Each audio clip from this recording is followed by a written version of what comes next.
का साथ नहीं है तो फिर आगे बढ़ेंगे उससे फायदा है क्यों मतलब भाई? कोई फायदा। तो हमें तो पहले आपस की ही गुटबाजी को खत्म करना होगा, आपस में एक दूसरे को जोड़ना होगा, तभी तो हम आगे बढ़ेंगे। अब मेहताब साहब, मैं ये कहता हूँ कि मैंने इनकी उंगली पकड़ करके सीखा है काम करना, तो इसमें कोई मेरी क्या कोई बेइज्जती हो गई है? मनु शर्मा जी हैं, अगर कहा जाए तो ओहदे में मुझसे बड़े हैं, वकील हैं ये, लेकिन हाँ ये भी सच्चाई है कि जब ये इस लाइन में आए तो जितना मैं कोऑपरेट कर सकता था मैंने किया। मैं मूवमेंट कर रहा, इन्होंने जो कुछ भी भेजा शॉर्ट टाइम्स के लिए वो उसको मैं प्रेफरेंस देता था कि मेरा भाई है, छोटा भाई है। आज तक वो इस बात को मानते भी हैं।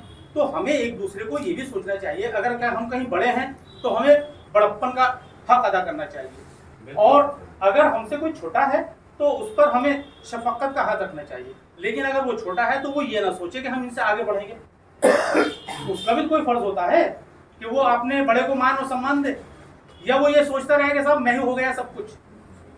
तो बहुत कुछ जमशेद भाई है मेरे, मुझे चाचा कहते हैं, अंकल कहते हैं, कोई उम्र में ज्यादा फर्क भी नहीं है। खबरों में हमारे जब आदान प्रदान होता है तो मैं इनसे कहता हूँ अरे जमशेद भाई देख लेना इसमें कोई कमी तो नहीं है, ये मुझे भेज करके कहते हैं चाचा देखना कोई कमी तो नहीं है, तो कितना अच्छा लगता है। और कोई आदमी अगर यही समझ ले कि साहब मैं ही सब कुछ हो गया तो जरा मुश्किल हो जाता है। तो इसलिए इस लाइन में हमें मनोज है, जहां भी मिलता है नमस्ते करनी, छोटा भाई है हमारा। तो अगर हम एक दूसरे को रेस्पेक्ट देंगे तो हमारा भी दिल ये करता है कि हाँ हम जो है इन लोगों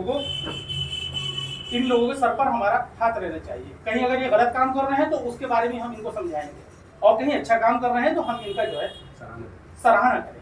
तो सब लोगों को ये बात सोच लेनी चाहिए कि एक दूसरे का हमें साथ भी देना है, और एक दूसरे की हमें कहीं पर बुराई नहीं करनी चाहिए। हो सकता है मेरे अंदर बुराई है, हो सकता है आपके अंदर बुराई है, अगर मैं कहीं बैठकर आपकी बुराई करूंगा तो फिर इसका मतलब ये है कि मेरे अंदर बहुत बुराई है।